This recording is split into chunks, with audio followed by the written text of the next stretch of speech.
What is your purpose in life? Is your purpose driven by a cause, a powerful meaning, a why? What is a why?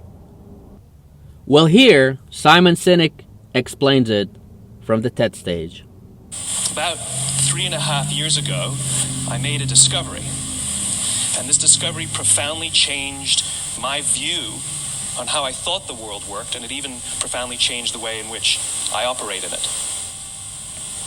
As it turns out, there's a pattern. As it turns out, all the great and inspiring leaders and organizations in the world, whether it's Apple or Martin Luther King or the Wright brothers, they all think, act, and communicate the exact same way. And it's the complete opposite to everyone else. All I did was codify it. And it's probably the world's simplest idea.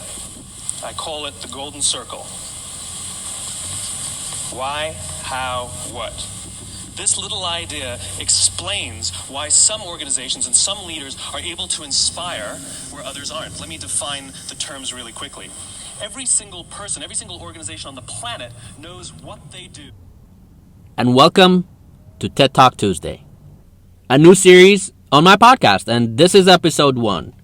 Every Tuesday, I'm going to choose a TED Talk, a talk that's been my personal favorite, and I've watched a lot of TED Talks, and I love TED Talk, by the way. What I'm going to do is, I'm going to choose a TED Talk every Tuesday, and I briefly explain what the talk is about. I explain some key points, some ideas about the talk, along with some expressions and key vocabulary words. And after listening to this episode, I really hope that you'll go to TED.com and watch the talk. This way, you'll be able to understand the talk more easily. A talk by Simon Sinek, one of my favorite authors. Simon Sinek has written a lot of books. Start with Why, Leaders Eat Last, Find Your Why, and his most recent book is called The Infinite Game, which I haven't read. But today we're not talking about books. We're going to talk about his TED Talk, one of his TED Talks, which talks about the golden circle. Let's get started.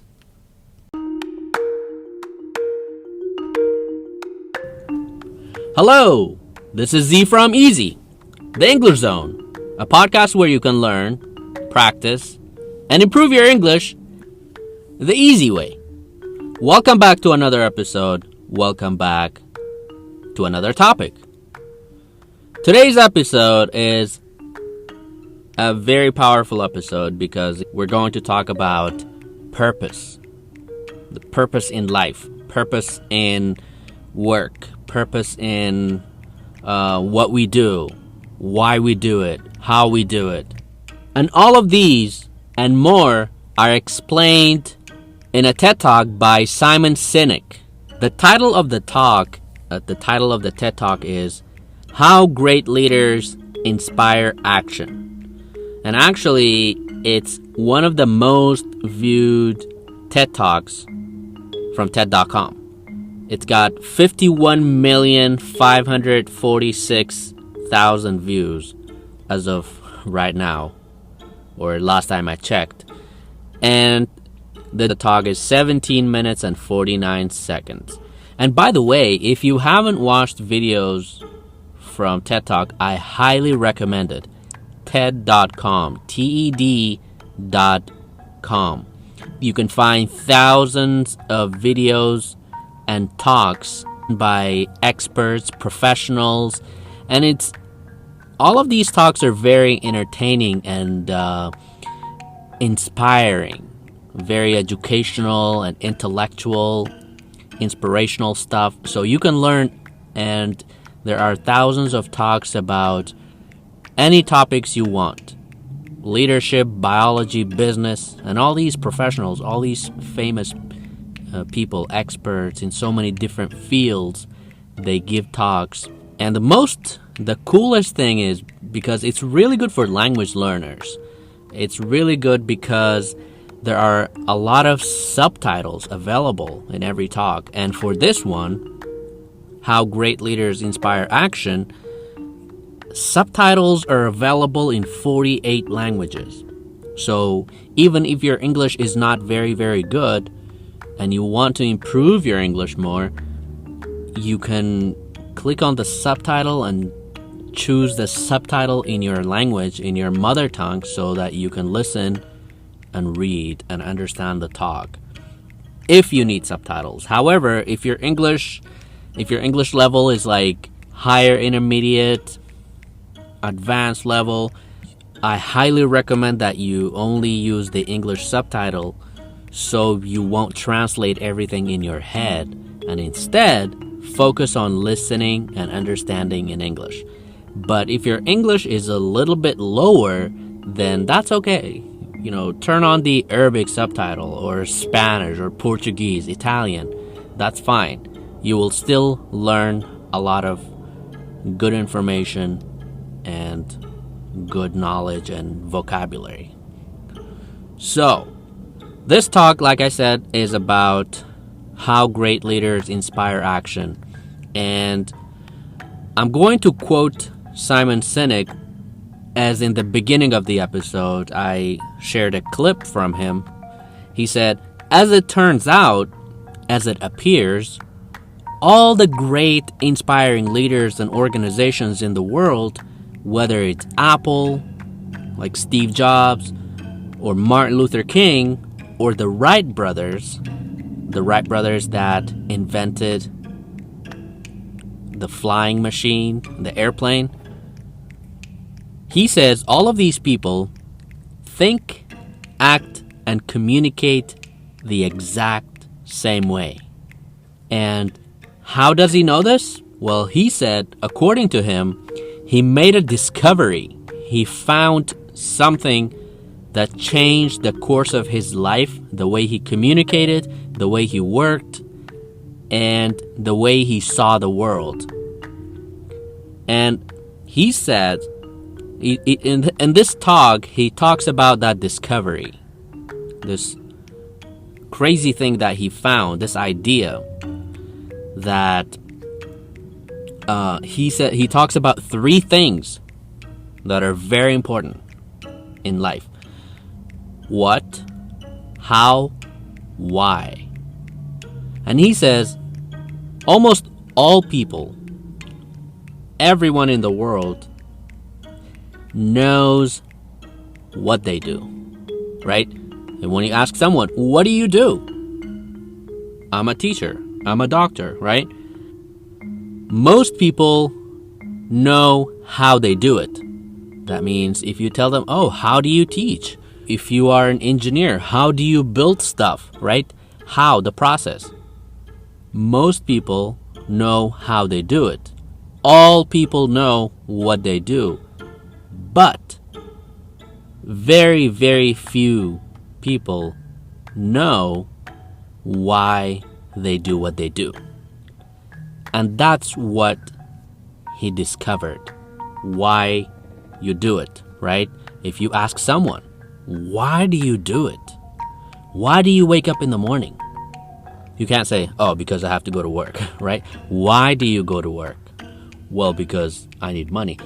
Why do you need money, right? So there's a lot of whys, and basically why means purpose, a meaningful purpose, a powerful reason why you do what you do.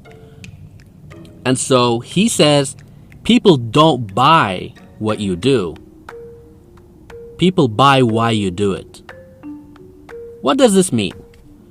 Well, whatever you do in life, if you have a strong reason, a meaningful purpose for why you do it, then most likely people will buy it.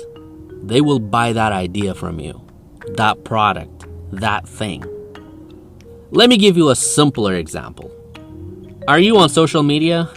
Do you want to have more Instagram followers? Do you want to have more followers on TikTok? Or have more friends on Facebook? Or have more likes on your posts? Well, if yes, why?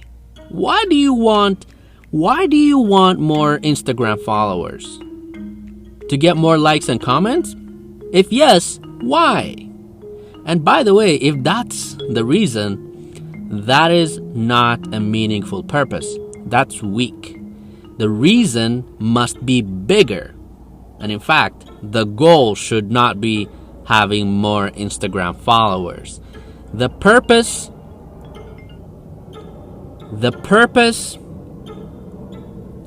and the goal should be positively impacting more and more people. And how should one do that? How should you do that? Well, you don't have to scream, "Oh, follow me on Instagram. Please follow me on Instagram. Please, like my posts." That's not the way to do it, and that's just very weak. And unfortunately, these days, that's what a lot of people do. You don't have to scream, "Please follow me. Follow me on Twitter. Please, please." No, that's not good. You shouldn't ask people to just follow you. You should let them choose if they want to follow you or not by creating meaningful and powerful content, by creating value, something that you strongly believe in, without caring if people will follow you or not. If you really believe that your post or your purpose will change someone's life, then it doesn't matter if something that you strongly believe in, and if those people who believe what you believe and they love what you're doing and they're learning from you one way or another through your content, your posts, the way you talk, the way you teach, the way you do things, or the way you do that thing, whether it's photography, art, graphic design, singing, whatever that is, if they love it, then when you post your videos, your photos, your stories, and they get inspired in one way or another, then they will hit that follow button and they will hit likes on your posts. There might be thousands of other people on social media who are doing what you're doing, but people are following you because they believe what you believe, and there's a connection. There's something unique about what you do and why you do it. And that's way more powerful and more meaningful than just wanting likes and followers. And there's something that Simon Sinek in the talks about that's really, really interesting. He talks about Martin Luther King, and he said Martin Luther King did not go around telling people, "Please believe my idea, believe my idea." He said, he went around and said, I believe. He was only sharing his opinion, but people liked it. Not on Facebook. There was no social media 50, 60 years ago.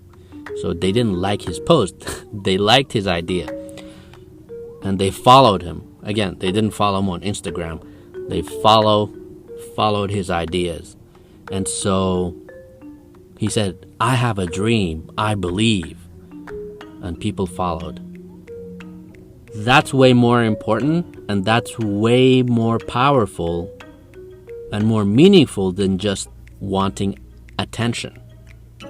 Do it for you, and do it because you believe that your message, your product, your why will change people's lives, and then those people will find you and will believe you. And according to Simon Sinek, this is not psychology, it's biology. And according to his discovery, he says that this discovery that he calls the golden circle, it's a circle. In the center, there's why, and then there's how, and in the outside, there's what. So why, how, what. And he says this golden circle is grounded in the tenets of biology, not psychology. And he compares the golden circle. He calls it the golden circle. He compares the golden circle, why, what, how, to the human brain. And he says there are 3 major components of the human brain that correlates perfectly with a golden circle. Like, there's a part of the brain that only thinks what, and there's a part of the brain that only thinks how, and then there's the part of the brain that only thinks why. And he says his golden circle, according to his studies and discoveries, biologically, the golden circle correlates with the human brain. So he says it's all happening in the brain. He says, what doesn't drive behavior?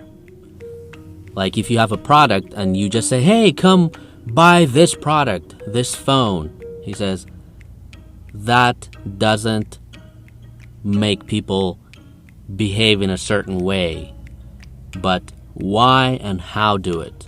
And he talks a lot about Apple, like iPhones, MacBook, all the Apple products. He says there are hundreds of other companies that produce the same product, make the same product.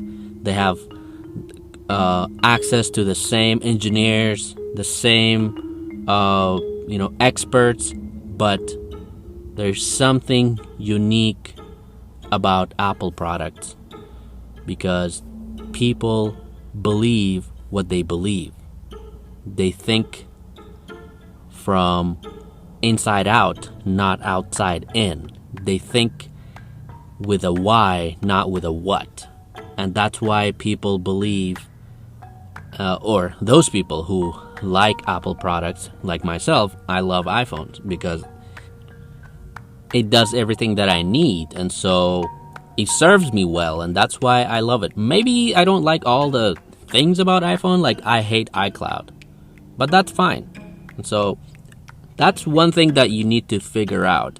Finding people who believe what you believe and connect with them. And that's what the talk is about. And actually this talk is it's kind of a summary, or it's about his book, Start With Why. So it's kind of like a summary for that book, which I really recommend, and I'm going to do a book review about that as well. So, but I highly recommend this TED Talk, and check it out for yourself on TED.com. You're going to love it. Well, I hope so. If you believe what I believe, then you might like it. Anyway, that's it for this segment. In the next segment, in the next part, I'm going to explain a few vocabulary words that I thought were important in the talk. Let's go.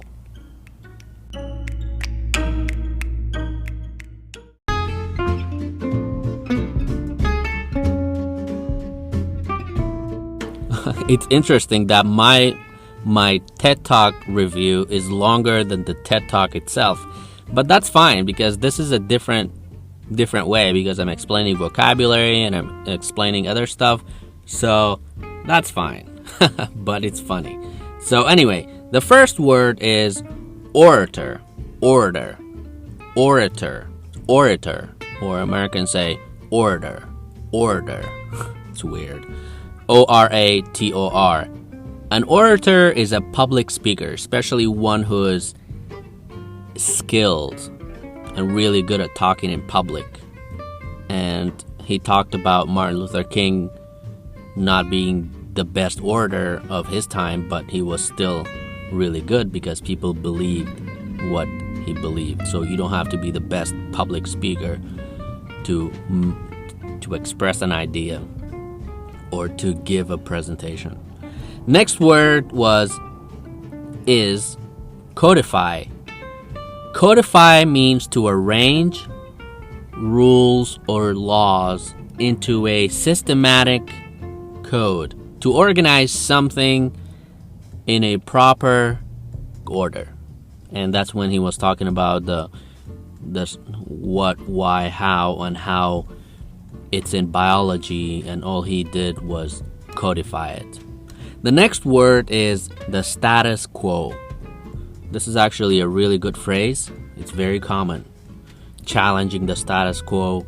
So the status quo means the existing state of affairs, the normalcy, what's going on in the world, how people behave, like normal life, and things that are normally done in society.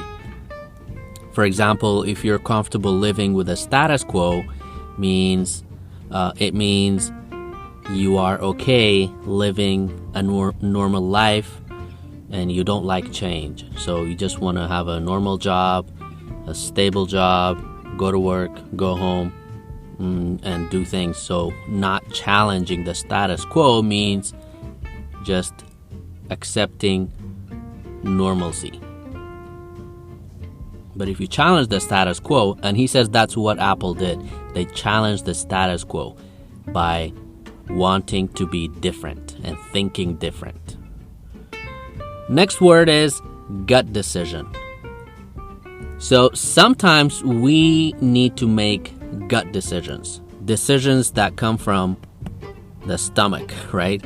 Seeking guidance from what you feel and how you really feel about something while making a decision. Sometimes you want to buy a car and there's something about the car that you don't like. You're like, it doesn't feel right. That's a gut decision. So you say, I don't want it. So, gut decision. Or you want to go to a different country, you want to move to a different city, and it just feels right to make that move or quit that job, and you just feel it that you want to do it. That's called gut decision. Next word is innovators. Or an innovator is a person who introduces new methods, ideas, or products. An inventor is someone who comes up with an original idea and creates a new product, but an innovator is someone who improves the original idea and brings in new methods to make it even better, or to create new products and new ideas from the original idea. That's innovator. Innovating, making new things. And all of these words are kind of related to business and leadership and marketing. So these are really, really good stuff. Next word is early adopters, or an early adopter is someone who starts using a product or technology as soon as it becomes available. For example, now the iPhone 12 is out. If you already have it, that means you are an early adopter. If you buy it after 6 months and making sure that everyone uses it, and you read all these reviews about it, and you want to get the opinions of those who bought it, then you are an early majority. People from the early majority are the first group of population who adopt a new product after carefully reviewing the product and observing the more enthusiastic customers and hearing what they think. And so one of your friends is an early adopter, so he already got it, and so early adapter. And so you ask him about it and you check out the phone. You're like, oh my God, this is really cool. And then maybe after a few months, you buy it.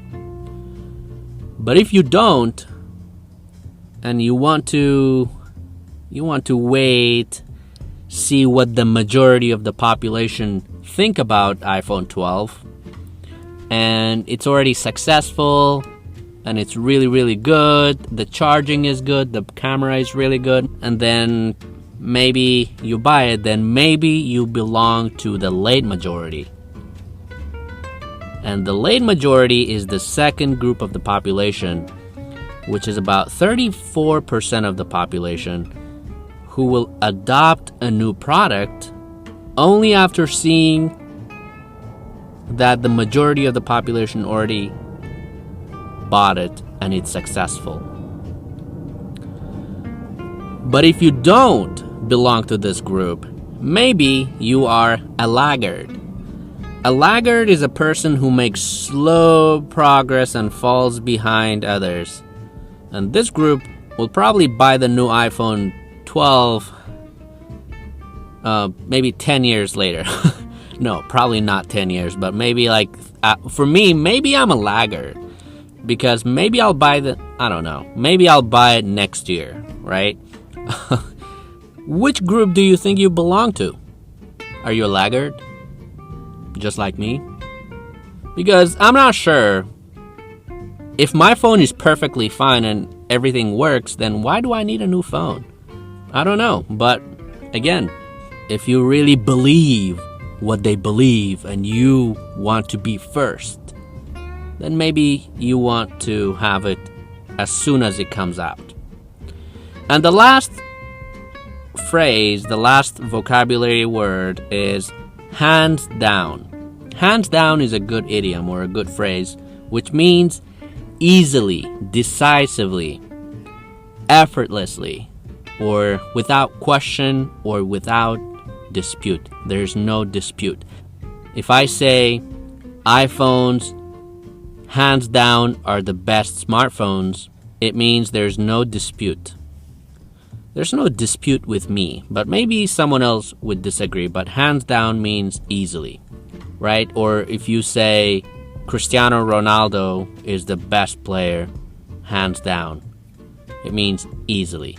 But maybe someone else will say, no, Messi is the best player, hands down. There's no question.